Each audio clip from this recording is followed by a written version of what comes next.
शेतामध्ये तिला बोराटीची धाप तिथं राबतो कष्ट तो माझा शेतकरी बाप तिथं राबतो कष्ट तो माझा शेतकरी बाप लेतो अंगावर चिंध्या खातो मिरची भाकर लेतो अंगावर चिंध्या खातो मिरची भाकर काळी उसाची पाचट जगा मिळाया साखर काळी उसाची पाचट जगा मिळाया साखर तिथं राबत कष्ट तो माझा शेतकरी बाप तिथं राबत कष्ट तो माझा शेतकरी बाप।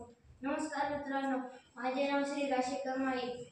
आज मी शेतकऱ्याचे मनोगत मांडत असताना मला आठवतात ते संत तुकाराम, ज्यांनी 16 शतकात शेतकऱ्यांचे सातबारे इंद्रायणी नदीत बुडवून त्यांना कर्जमुक्त केले। मला आठवतात छत्रपती शिवाजी महाराज, ज्यांनी शेतकऱ्यांचे स्वराज्य निर्माण केले। मला आठवतात शेतकऱ्यांचे आसूड लिहिणारे महात्मा फुले आणि मला आठवतात ते आजचे पुढारी।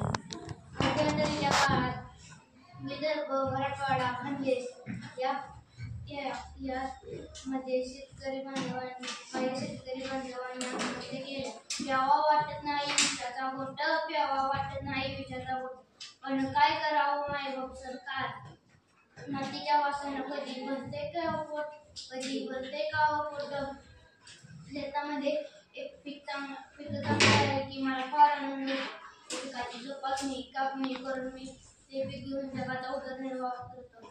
शेतकरी उभ्या जगाचा पोशिंदा अन्नदाता या शब्दात आमचे वर्णन केले जाते। पण बघा ना, निसर्गाची साथ नाही, नशिबाचा हात नाही, दुष्काळाच्या ओघात काही फाटत सोडत नाही, काही फाटत सोडत नाही।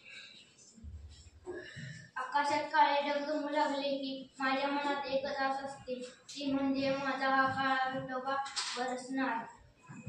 पण कधी कधी ओल्या दुष्काळामुळे सगळं धुळीत मिळतं, म्हणून तरी सुद्धा आमच्या शेतमालाला कधीच भाव मिळत नाही, म्हणून शेतकरी कर्जबाजारी होतात। मातीतून एखादे कोंब फुटले आणि ते मोठे झाले की त्याला टवदार पीक म्हणतात, आणि ज्याला 2 वेळचं अन्नही मिळू शकत नाही त्याला उभ्या जगाचा पोशिंदा म्हणतात। उभ्या जगाचा मित्रांनो, माझं एकच म्हणणं आहे, आम्ही पिकवलेल्या फळभाज्या योग्य दरात घेऊन आमची मदत करा। आम्ही तुम्हाला उत्तम दर्जाचे भाजीपाला देण्याचा प्रयत्न करू, म्हणजे तुम्ही निरोगी राहाल आणि आम्ही आनंदी राहू। मित्रांनो, एक गोष्ट ध्यानात असू दे, शेतात नांगर चालतं तेव्हाच देश चालतो, तेव्हाच देश चालतो। जय हिंद, जय महाराष्ट्र।